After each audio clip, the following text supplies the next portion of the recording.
E a gente continua aqui com as notícias da metrópole, olha só, dando continuidade à série que comemora meio século do Museu da Imagem e do Som de Campinas. Nós vamos conferir a reportagem que trata do cinema e do cineclubismo. Hoje, mais de 20 coletivos exibem filmes diariamente de forma gratuita e curadoria democrática. Tudo isso no coração da cidade, no Palácio dos Azulejos. Os detalhes com a Alexandra Dias no 4º episódio da série especial dos 50 anos do MIS.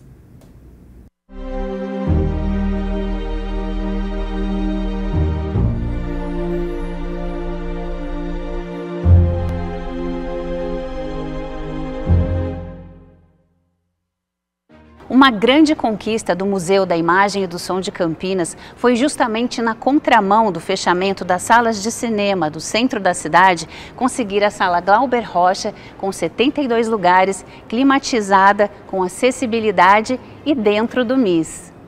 Quando eu chego no Museu da Imagem e do Som em 2015, eu conheço, né, até porque já transitava aqui, era um ávido frequentador do Museu da Imagem e do Som, os curadores, e via o quão eles tinham um trabalho importante para a cidade, que fazia com que nós tivéssemos, não só em Campinas, mas também para a região metropolitana, uma programação de muita qualidade.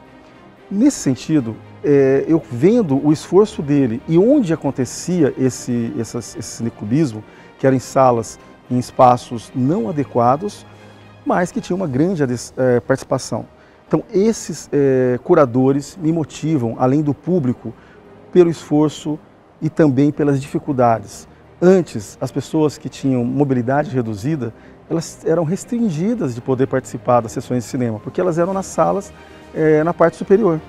Fora isso, não tinha uma climatização, fora isso, não tinha um som, um projetor adequado. E nisso eu começo a me empenhar a fazer de uma forma, buscando parcerias para poder entregar essa sala para a população.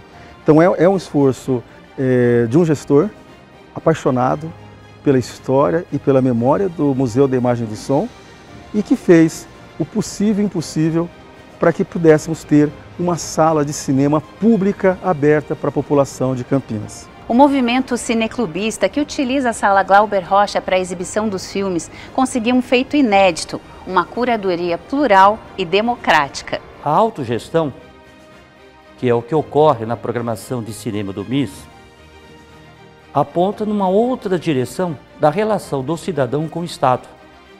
O espaço é público quando o cidadão ele ocupa o espaço, decide sobre ele, os problemas do espaço é um problema dele também. Essa ideia da autogestão não fui eu. Eu nunca planejei, nunca pensei nisso. Aconteceu. Foi em meados dos anos 90, o Museu da Imagem e do Som tinha sido transferido, ficou 5, 6 anos, no Lago do Café.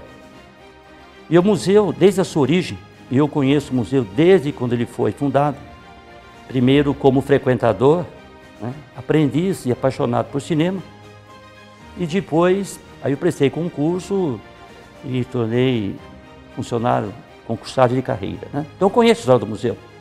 E desde o senhor Henrique Oliveira, Daís Peixoto, todos os coordenadores por aqui passaram, sempre mantiveram exibições de filme. Então a autogestão, ela nasceu já sendo uma autogestão, né? Por iniciativa do Adriano de Jesus, que ele continuou. Aliás, ele é curador até hoje. Desde aquela época, ele criou um ciclo que chama Diversidade Cultural, Outras Linguagens, Outros Olhares. São sempre filmes de países cuja cinematografia não conhecemos muito, né? Então tem muito da África, da Ásia e também da América do Sul. Tem muitos países fazendo uma produção interessante que não entram no circuito comercial, não são exibidos.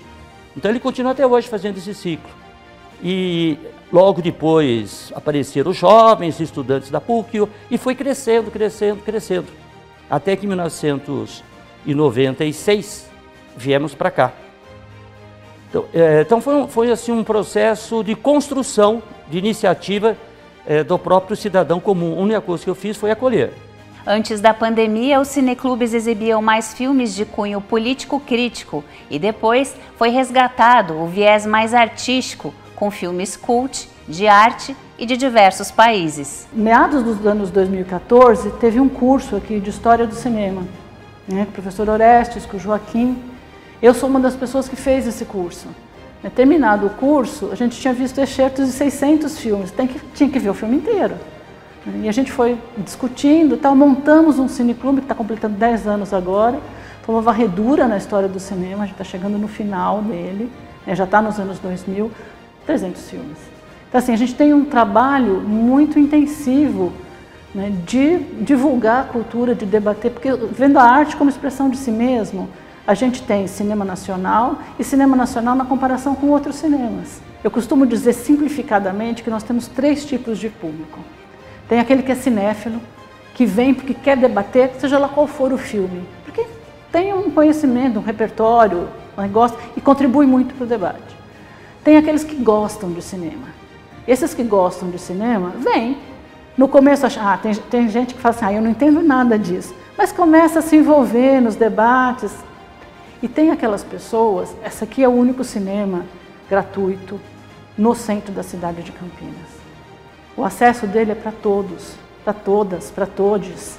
Este é o lugar que poucos, né, é o único lugar que tem para ir, a única forma de lazer. Então, assim, essas pessoas são muito importantes para nós também, igualmente aos outros. E na hora do debate, seja qual for a origem desse espectador, ou mesmo o curador, estão todos no mesmo nível. Porque a gente está conversando sobre percepção, né, sobre encontro com o filme e o afeto que ele nos trouxe. Então isso é maravilhoso, isso é do cineclubismo mesmo, né? Quem gosta de cinema e quem não gosta aprende a gostar. porque na verdade somos seres sociais, é muito gostoso conversar sobre algo, né, que não seja a vida dos outros.